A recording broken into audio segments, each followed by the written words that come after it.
இன்றைக்கி காலையில் நம்ம வீட்டில் ரொம்பவும் சூப்பரான ஒரு சப்பாத்தியும் தொட்டுக்கிறதுக்கு வந்து சோயா குருமாவும் கொஞ்சம் இட்லியுமா செஞ்சுருக்கிறேன். மதியத்துக்கு வந்து க்ரீன் சிக்கன் செய்யலாம் அப்படின்ட்டு கொஞ்சமாக வெங்காயம் வதக்கி அதில் வந்து சிக்கன் மசாலா போட்டு பச்சையை வந்து ஒரு கைப்பிடி அளவு கொத்தமல்லி தழை, ஒரு கைப்பிடி அளவு கருவேப்பிலை தழை இதையும் போட்டு நல்லா நைஸாக அரைச்சி வதங்கிட்டு இருக்கிற சிக்கனில் சேர்த்திக்கலாம்.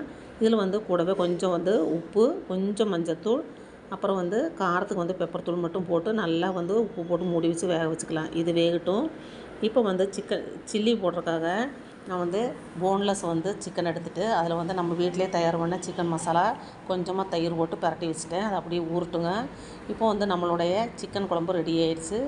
சில்லியும் வந்து போடுறக்க ஆரம்பித்தாச்சு. லெக் பீஸ் தான் ஃபஸ்ட்டு போட்டிருக்கோங்க. நல்லா சாஃப்டாகவும் ஜூஸியாகவும் சூப்பராக இருக்கும்.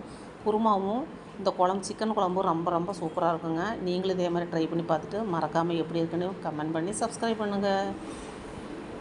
இன்றைக்கி காலையில் நம்ம வீட்டில் ரொம்பவும் சூப்பரான ஒரு சப்பாத்தியும் தொட்டுக்கிறதுக்கு வந்து சோயா குருமாவும் கொஞ்சம் இட்லியுமா செஞ்சுருக்கிறேன். மதியத்துக்கு வந்து க்ரீன் சிக்கன் செய்யலாம் அப்படின்ட்டு கொஞ்சமாக வெங்காயம் வதக்கி அதில் வந்து சிக்கன் மசாலா போட்டு பச்சையை வந்து ஒரு கைப்பிடி அளவு கொத்தமல்லி தழை, ஒரு கைப்பிடி அளவு கருவேப்பிலை தழை இதையும் போட்டு நல்லா நைஸாக அரைச்சி வதங்கிட்டு இருக்கிற சிக்கனில் சேர்த்திக்கலாம்.